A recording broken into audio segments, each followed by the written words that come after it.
For a 23-year-old with high ambitions, some initial working capital, and a genetic wiring, as you call it, for disciplines like investments, mathematics, and technology, if you were in my shoes, what would be your approach and methodology for really learning, tackling, and mastering these areas of opportunity for the purpose of massive value creation? Frankly, when you get the chance to talk to somebody like Lorimer Davidson, as I did when I was 20 years old, I probably learned more from Lorimer Davidson in those 4 or 5 hours than I learned in college, with the exception of learning some accounting and 1 or 2 subjects like that.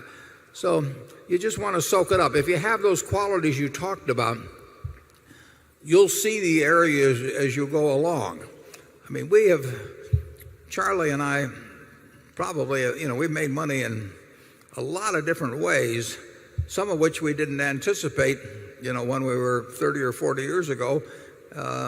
But we did have the ability to recognize some. We didn't have the ability to recognize others. But we did know when we knew what we were doing and when we didn't. And we just kept looking. We had a curiosity about things.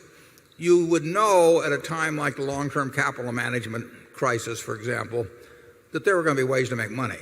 I mean, they were going to be out there, and all you had to do was just read and think 8 or 10 hours a day, and you were going to cover a lot of possibilities, probably a very high percentage of them good, and some of them sensational.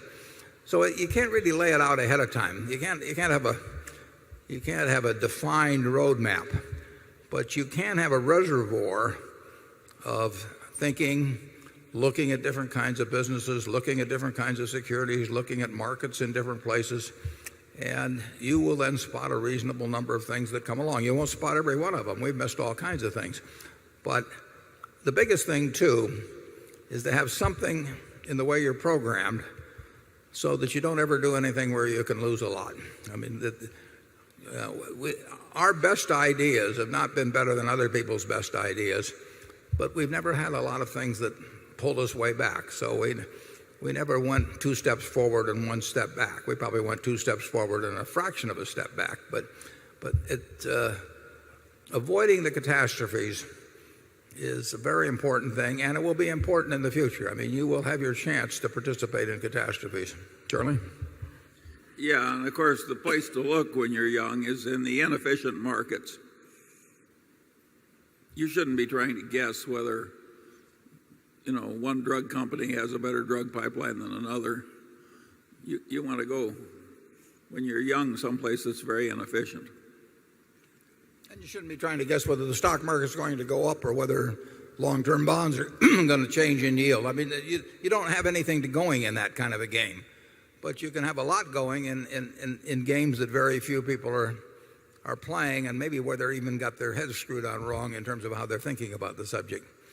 The RTC was a great example of a chance to make a lot of money.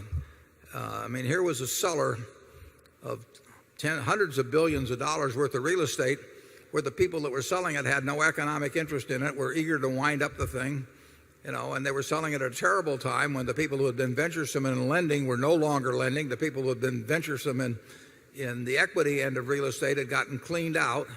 So you had a great background of environment, and then you had an imbalance of intensity in terms of analyzing situations between the seller, which was the government, with a bunch of people who had no economic interest in it and were probably eager to wind up the job, and buyers on the other side who were of the generally cautious type, because the more venturesome type had taken themselves out of action.